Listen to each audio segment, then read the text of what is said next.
This is No BS Job Search Advice Radio, episode 1007. I'm your host, Jeff Altman, the Big Game Hunter.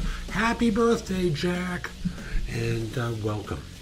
And I want to have a chance to talk with you and answer a question from someone about how to find a job out of state when you don't have a lot of money, don't have a lot of resources. Hope you find this helpful. Please give the show 5 stars on iTunes or Stitcher. It helps other people discover the show. And if you have a question for me, send an email to me. Actually, message me through Facebook or LinkedIn, either one. My LinkedIn address is linkedin.com/IN/the Big Game Hunter. Mention that you have a question for me. I'll accept the connection request. Then you can forward a question to me, or through Facebook. Facebook.com/No BS Coaching Advice is my page there. Send me a message through Messenger. I'd be very happy to answer your question. Can't get to all of them, but I do get to quite a few. And with that, let's get going. I received a great question from folks, from someone, and I thought I would use this as a video for today. The question is, I'm interested in a job out of state. I don't have a lot of connections there. I don't want to rack up a lot of costs. Don't want to spend a lot of money. How do I go about doing this? So I'll use the example of New York and California because it becomes an obvious thing. So you live in New York, you want to move to California. How do you go about doing this? Here's the two prongs that you have to work with. And I want to attack the one about no connections.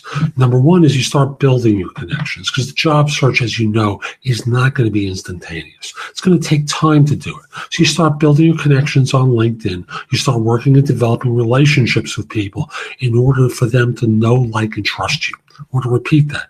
You want to build relationships with people so that they know, like, and trust you, and are willing to refer you to opportunities. How do you go about doing that? LinkedIn is an obvious example. Facebook is another. Twitter is a third. All the social network sites are designed to help you build relationships.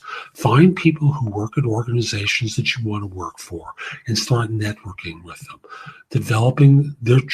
building their trust in you and your abilities, building the relationship with them. Don't just simply connect with them and then say, "Hey, I'm looking for a job."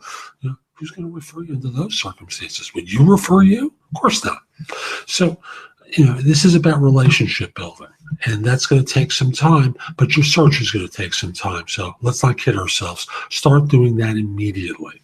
Second thing to do is start contacting search firms, recruiters, contingency and executive recruiters, if you're at that level, that can help you with introductions. Now, if they want you to fly out on your own dime to meet with them, simply suggest a Skype or a FaceTime conversation where the two of you can get connected with one another and they can evaluate and assess you from an interview perspective.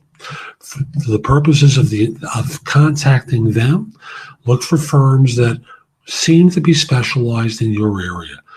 Yes, you can apply for ads, but more importantly, look for search firms that appear to be doing significant work in your area, who thus have relationships that could benefit you. You can find those out by looking at their websites. You can find them out by seeing what ads they're running, a whole host of different things that will allow you to develop some reconnaissance and reach out to search firms and be interviewed with them by Skype, so that this way they get a sense of you and your personality, so that you're not just jumping on the next plane because they've got a bad interview for you. You want to be evaluating them as much as you want to let them evaluate you. So those are the two basic ways to do this.